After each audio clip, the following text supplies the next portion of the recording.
Hey everybody, welcome to my very basic guide. This time, we're going to grow some hair on our chests and claws out of our paws with the Path of the Beast, a barbarian subclass introduced in Tasha's Cauldron of Everything.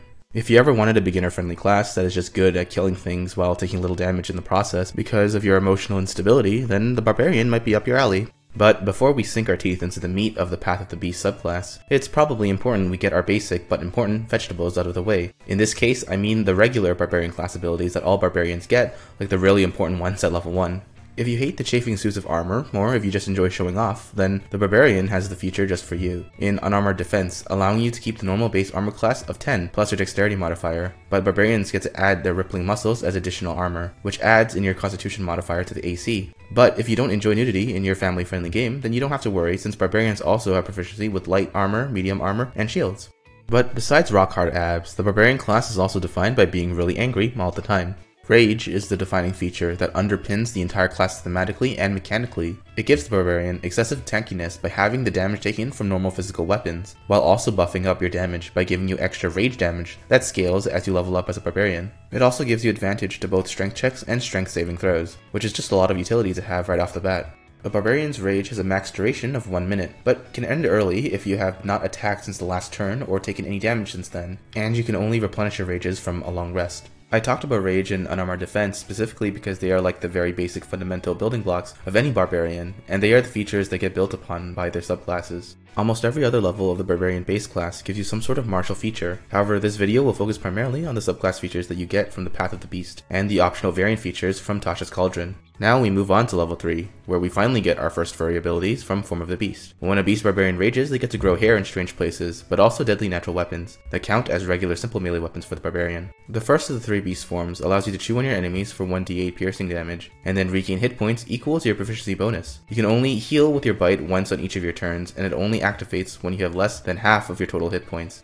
Obviously, giving a raging barbarian any sort of healing is always a good investment, but doing only 1d8 damage and healing once a turn, when you are below only half hit points, makes your bite form a lot more niche in its applications. However, a natural bite weapon is interesting because it frees both of your hands to do something else, like holding a shield and a weapon that you can use later once you get extra attack.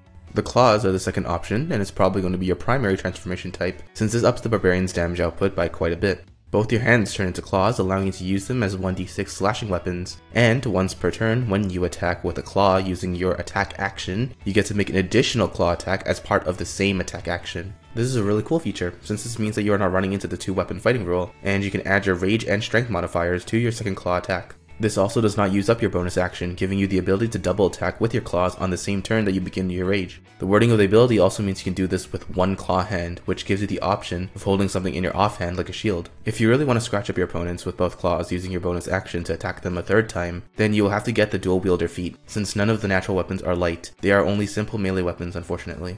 The final option is a tail, that is apparently as good as a Morningstar, dealing 1d8 piercing damage, but your tail has the added property of reach, giving you that 10-foot threat range. Additionally, the tail can also be used defensively when an enemy lands an attack roll within 10 feet of your person. You can use your reaction to add 1d8 to your armor class, giving you the ability to turn a hit into a miss. This is a really cool additional power for your beefy tail, giving the Beast Barbarian even greater staying power against opponents close by. Unfortunately, ranged and invisible attackers can still stick it to you.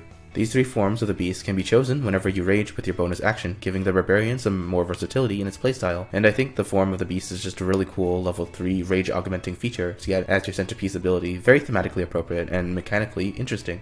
Also, another Tasha original feature that you may get at level 3 is Primal Knowledge. Primal Knowledge is an optional feature for the Barbarian class in general. It gives you proficiency in a skill from the Barbarian's starting skill list, such as Animal Handling, Athletics, Intimidation, Nature, Perception, or Survival. You also get another skill proficiency at level 10. This is basically Tasha's Cauldron way of giving Barbarians more utility outside of raw combat encounters, which to be honest Barbarian could use, but ask your DM first to see what they think. At level 6, life becomes a bit more magical for us, since our raging natural weapons now count as being magical, for the purposes of overcoming resistances and immunities. But perhaps most interestingly, Bestial Soul gives you the ability to alter your physical state outside of raging, and you can choose between these 3 forms every time you take a short or long rest. The first choice is a bit fishy, as you get a swim speed equal to your normal walking speed, and can now breathe underwater, probably growing some gills and fins in the process. Hopefully you can keep your eyes open underwater. The second one is climb speed equal to your walking speed, but it also gives you Spider-Man-like abilities to climb up walls and stick upside down on ceilings without any sort of ability check. And the final option allows you to skip leg day, with jumps that add an athletic skill check roll to your jump distance, but you can only do it once per turn. This is a pretty interesting ability since now your long jumps are effectively free movement speed, as long as you have good athletics modifier. These special animal powers last until your next rest, where you can pick a new one or stay the same. At level 7, your DM may allow you to jump on your enemies like a cat with Instinctive Pounce. This is an optional class feature introduced in Tasha's Cauldron, and I included it in this video because its name is very thematic to a Beast Barbarian, so I wanted to quickly talk about it. The ability is very simple. It gives you the ability to move with half your normal movement speed as part of the bonus action when you enter into your rage, which, that's pretty important for traditionally melee focused brutes like barbarians who want to be in the faces of their enemies at all times. Since traditional D&D usually takes place before the invention of proper sanitation, a mouth-frothing barbarian that howls with the wolves would be commonplace, and this is represented in their level 10 ability, Infectious Fury. You enjoy being an animal a little too much, and are able to infect others with magic rabies. If you land a hit on an enemy with one of your natural weapons, they must make a wisdom saving throw that has a difficulty class of 8 plus your proficiency bonus plus your constitution modifier. If the enemy fails the saving throw, then the Beast Barbarian can choose to inflict an additional 2d12 psychic damage, which is, a good damage type, or they can more interestingly force the enemy to use their reaction to make a melee attack against a target of the barbarian's choice that they can visually see.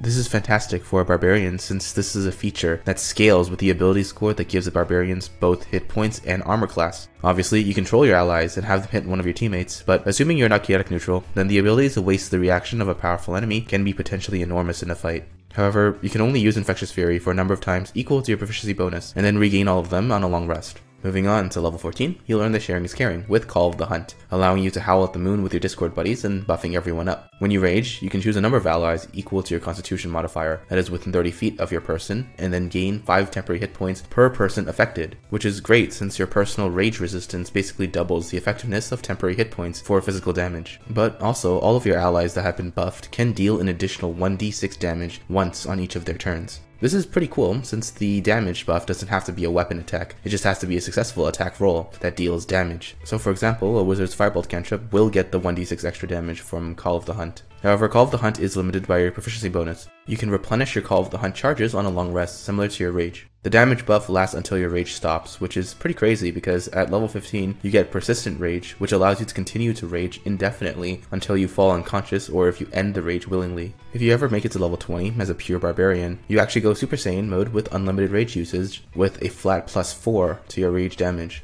Also, the cherry on top is that you become a primal champion, upping your strength and constitution ability scores by 4 each, and you get to move your ability score cap to 24, meaning that it is theoretically possible to get a +7 to both your strength and constitution modifiers, which is a big deal in D&D 5th edition since flat bonuses are somewhat rare. As a side note, infinite raging also means you can be an animal for the rest of your life with Form of the Beast, never running out and can now live out your wildest fantasies as a player who chose Path of the Beast Barbarian.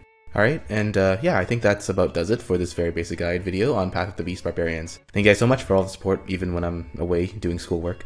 It's definitely been a surprising journey as I suffer through college. Doing these YouTube videos have honestly been the only things I look forward to when I have the spare time. So thank you guys for being here. Thank you. And as always, I hope that anyone who watches my stuff enjoys what I create as much as I enjoy creating in the first place. Hope to see you guys next time. Until then, goodbye for now.